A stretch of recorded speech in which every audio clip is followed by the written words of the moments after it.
Off the western coast of Alaska, on a small island in the Bering Sea, in as harsh an area for human life as our planet has to offer, is the Eskimo village of Shishmaref. This small village, which has been inhabited for hundreds, perhaps thousands of years, has a current population of 200 Eskimos, a minister, his wife, 2 school teachers, and over 400 dogs. The sod and ice houses of the old days have been replaced by wooden houses. This is Ralph Sinnock's house. Ralph is a hunter and an Alaskan scout, 1st Scout Battalion. Ralph's mother is a widow. Her husband died of tuberculosis 5 years ago. Like most Eskimos, she speaks both the English and the Eskimo language.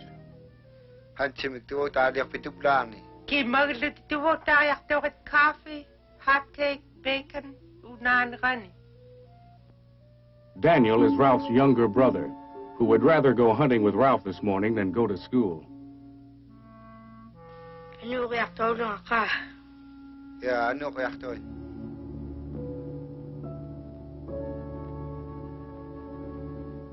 And both of the men are recovering from their 10-day ordeal on the ice. They huddled together for warmth as the storm blew them further and further out to sea. Their only food was a pound of reindeer meat.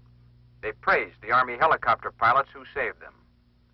The weather now in the Nome area is clear, the present temperature 30 below, and the forecast for tomorrow is for more cold weather, accompanied by high winds. We now return to the musical portion of our program.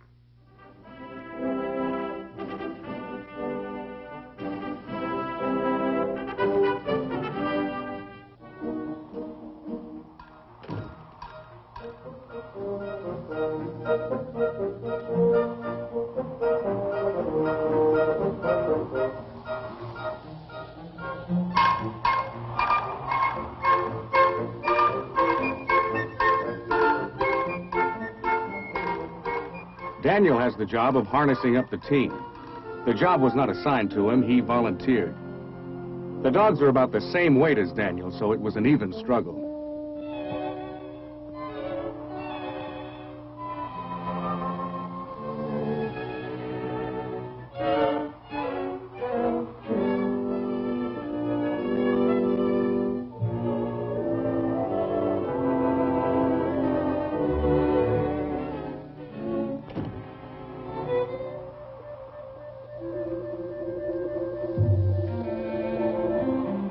Daniel does a good job, but he needs a hand when it comes to finally getting everything in the right place. He waited until the last moment before asking the crucial question. Can I come along with you today, Ralph?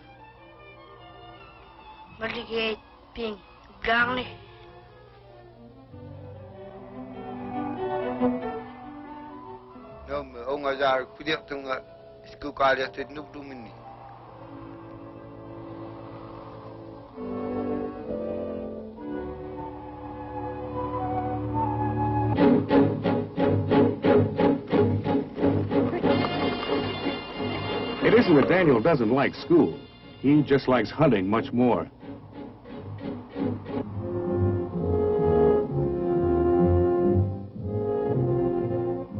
Daniel went home to get his school books, and Ralph headed out toward the open sea. He traveled as Eskimos have traveled for thousands of years.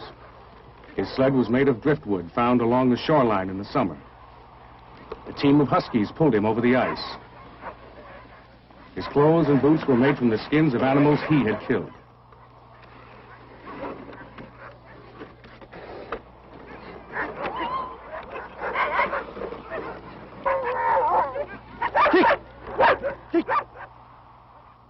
But there are a few changes from the old days. He carried a high-powered rifle with telescopic sights, and while hunting for seals was also scouting for the United States Army. I wasn't out on the ice with Ralph that day. He told me about it later.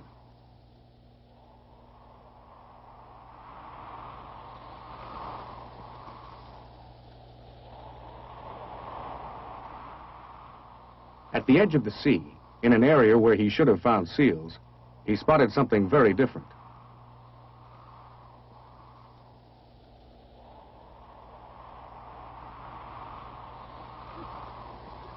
This close to the border of the USSR, everything seen or heard is important. Ralph had found other unidentified objects before. Hats, boots, crates, and empty oil drums that had floated across the sea. This was the first parachute he had found. It was unlike any of the parachutes he had seen at summer encampments or on maneuvers with the Army. Whatever it might have carried was nowhere in sight.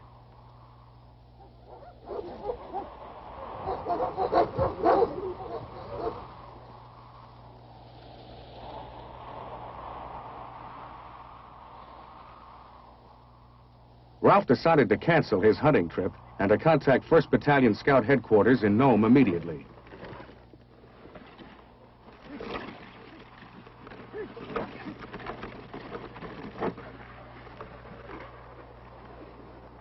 Every National Guard armory along the coast is equipped with an Army field radio. Voice messages are relayed in Eskimo, except for a few of the newer words that were never used in the old days. Undertaker, this is ugly. Parachute tak ngatak no tak 35 miles. Wadanin umanup tak tiroms tunganin. 1100 hours. 14 January 63. Aktigaga 20 feet. Kada bread. Sak kansak tema. Atamir doctor parachute down. Yaksa doctor. Otani consuming learning though. Parachute till is that Egyptian Agdarikun. Over. Ugly Terra Mani Undertaker. Kanok Sila Itpa Achi Ningulak. Ugly Terra Undertaker. Out.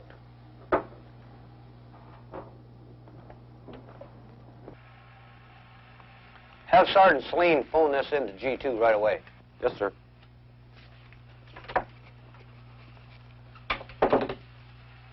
Parachute suspected to be of foreign origin was found 85 miles west of this location at 1100 hours this date.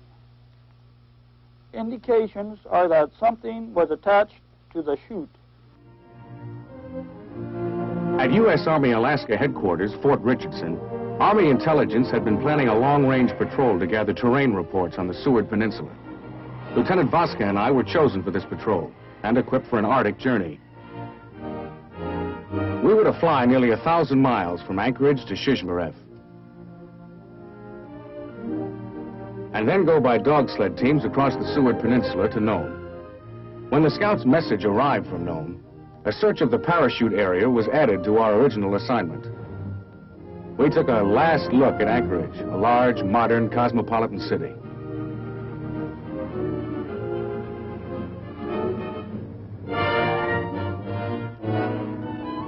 And headed west toward a small Eskimo fishing village.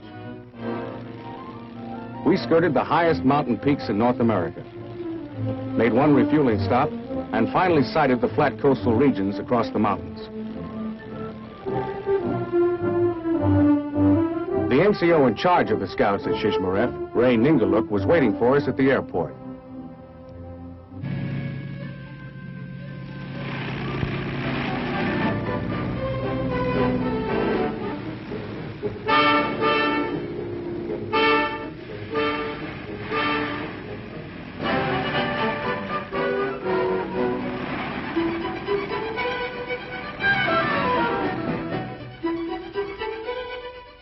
This is Lieutenant Vasca, patrol leader.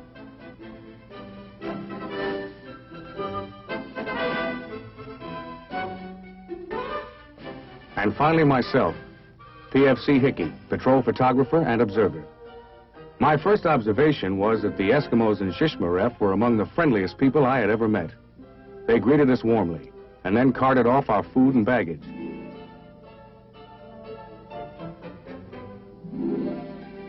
We slept at the National Guard Armory, and the plan for the next morning was to have a meeting with Ray Ningaluk and the scouts who were to be the other two members of our patrol. The lieutenant asked Ray how long it would take to reach Nome. Well, Lieutenant, it will make about 4 to 5 days from here to Nome. 4 to 5 days. Do you know how the trail is? Has there been anyone on the trail lately? Right. I met last night a couple hunters come back from down that way. They said a pretty good trail. And they saw some wolverine down there, but didn't catch them. Oh, really? Did Really? they set any traps? I think they're setting traps all right, but they might get it someday. Good. And how many dog teams do you think it will take? Well, you can take 2 teams, like Ralph and Andrew. How's Ralph? How's your team, Ralph? I've been out seal hunting, and they're pretty tired, but they'll be all right for a patrol. How about you, Andrew? How's your dogs? My dogs are in good shape for this patrol. We decided to leave on Monday morning. That would give us enough time to fill out terrain and data reports for Army intelligence on Shishmaref itself. The lieutenant worked on his reports while I photographed the warehouses, the oil storage tanks, and everything of possible use to the Army. Being a compulsive photographer and having my own camera, not all the pictures I took were of military importance. The children in town go to a school run by the Bureau of Indian Affairs, which is as good as any public school in any of the other 49 states. There are 8 grades and about 40 star pupils. These aren't truants. They are just a little too young for school. I couldn't resist spending a few minutes in the classroom that held the first 4 grades.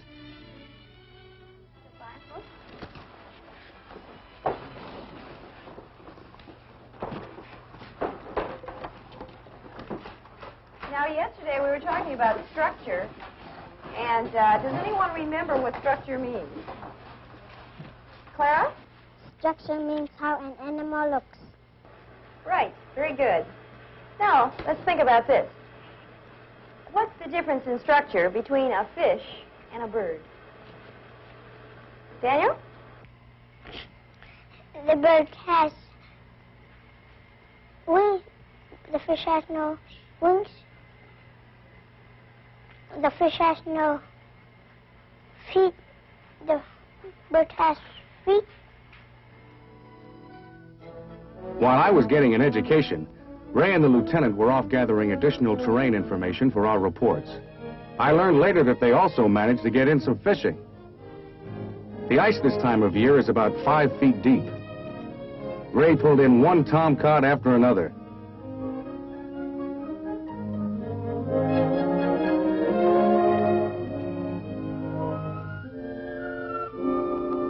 The lieutenant admitted that he was not as successful.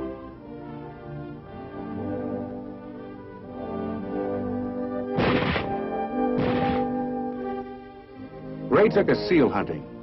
Seals killed in the wintertime float long enough to be dragged in from the shore with grapple hooks. Seal hunting is the main occupation in Shishmaref. The meat is food both for the Eskimos and their dogs.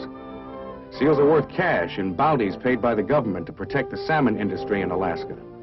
The skins can be sold to fur dealers for additional cash or used for clothing.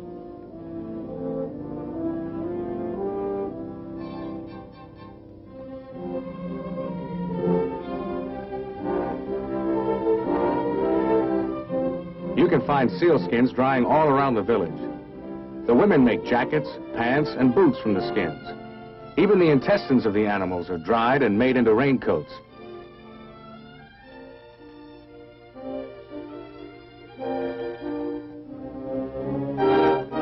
The scouts had a drill session that day, one of their regular 48 sessions. There are 11 scouts in the village, but 3 of them are away on a hunting trip, or by scout standards, away on duty. Hold on up. Up. Salute. Here. Salute. Here. Right. Peace. Right shoulder. Turn. Forward. Turn. Left, right, left. On heading. Turn. Run, turn, run, run, run, turn, run, run. Detail. Halt. The scouts get instructions in weapons, demolition, aircraft and submarine identification, and communications. Regular Army or National Guard officers periodically supervise the sessions. In their absence, the ranking NCO takes over. Short antenna and longer antenna, about 6 miles, 6 to 7 miles. The scouts and a few other hunters in the village put on a special dance for us that night. It was called the Wolf Dance.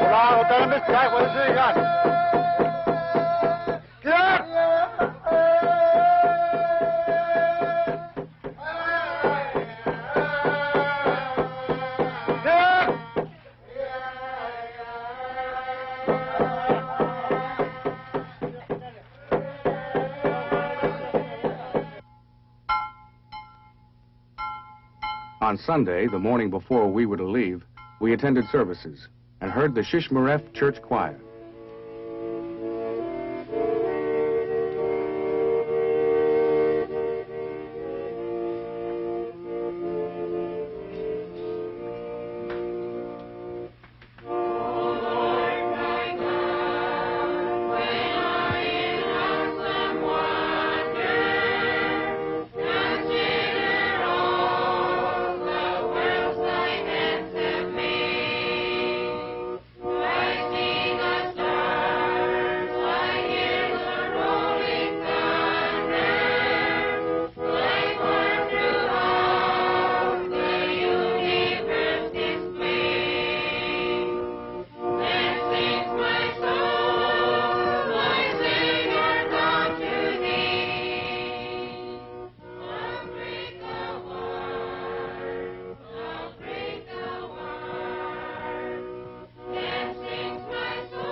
Most of the villagers belonged to the church. They wished us good luck on our trip.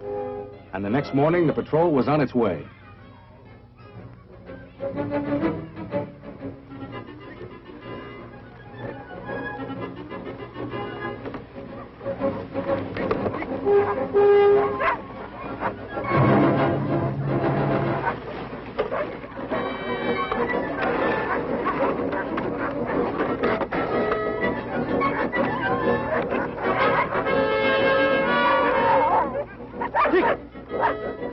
We left the village very early. Daniel was one of the few people to see us head out of town. We went out along the same trail that Ralph had taken on his earlier hunting trip. This trail also led eventually to Nome.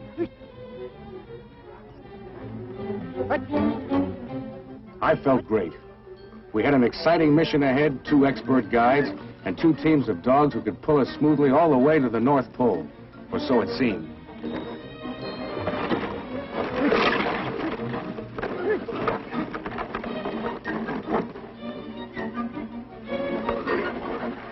The white thermal army boots kept our feet warm at 40 below zero. Perhaps they're not as colorful as the Eskimo mucklucks, but they do the same job.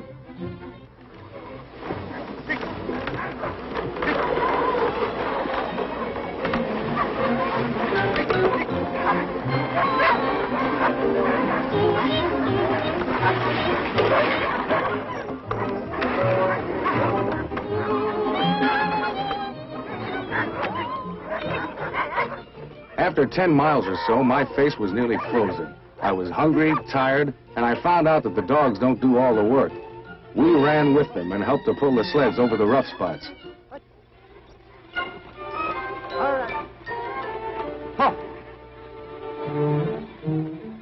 There was nothing on the ice to be reported. No landmarks, no unidentified objects, no visitors from another world. Ralph led us to a sheltered spot near the place where he had found the parachute a few days earlier. It had taken us a full day to reach this spot with our heavier loads. A rather quiet, tired group sat down to dinner that night, each to his own favorite dish, or at least favorite available dish.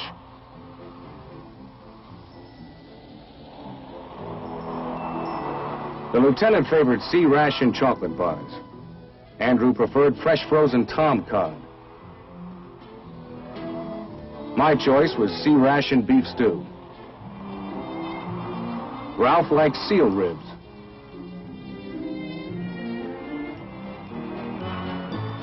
After dinner, we were all a little more congenial. Andrew doesn't smoke, that is, cigarettes.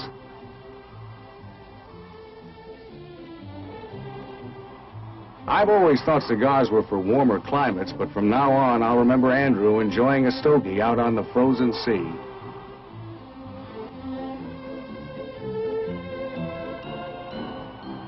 Ralph and the lieutenant talked over their plans for the next day.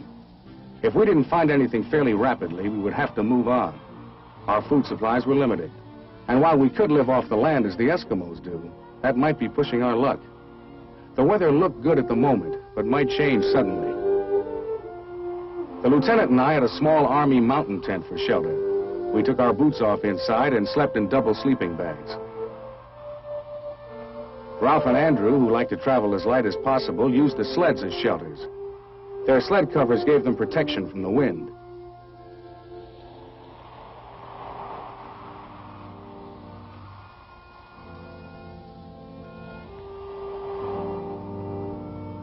Eight hours later, we were still asleep.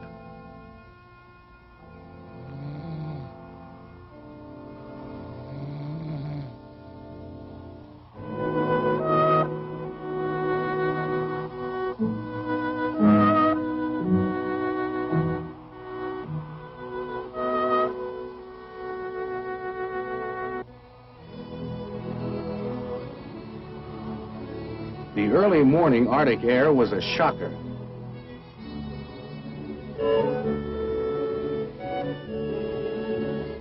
The first job in the morning is to get the small stoves lit and coffee on the fire. The Eskimos are cheerful people even in the early morning. They were great to be on patrol with.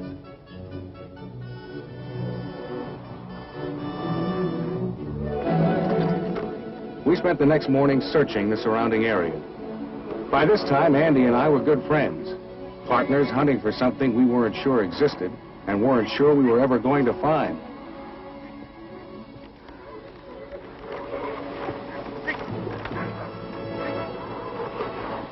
In the late afternoon, Ralph spotted a half-buried object on the side of the trail. Only a hunter could have spotted it.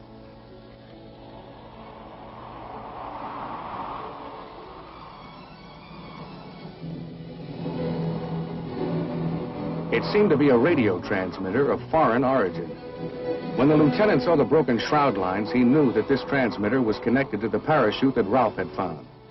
It must have dropped rapidly when the lines broke, and the chute gone floating on for another few miles. We wondered what a transmitter of foreign origin was doing on American soil. We headed directly for Nome with part of our mission successfully completed.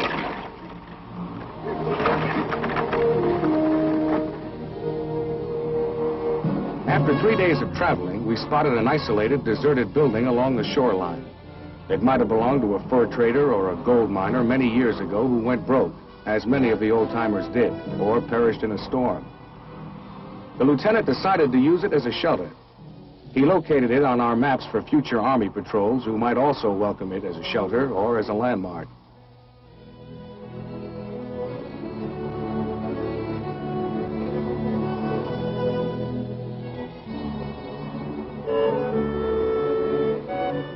I added a picture of the old building to my collection of photographs for Army intelligence.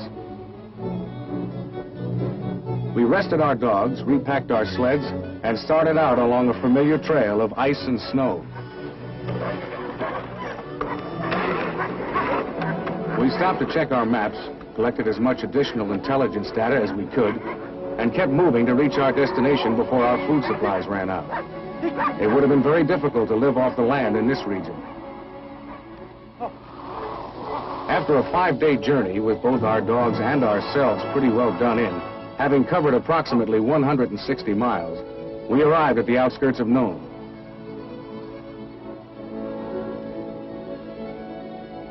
The lieutenant could have picked another route into town, but having been on the ice so long, he felt like coming in on Main Street.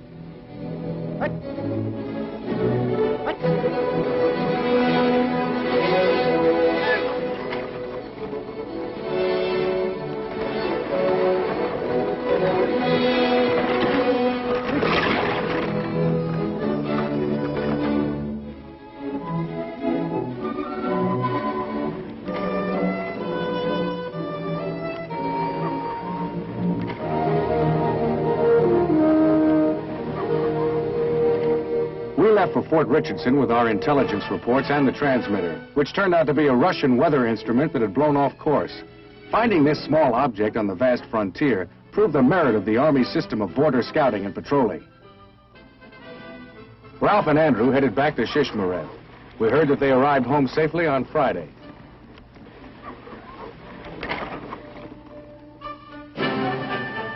On Saturday, I would imagine that the children were sliding on the village slopes in Shishmaref just as they did the Saturday I was there, and using the swings outside the schoolhouse.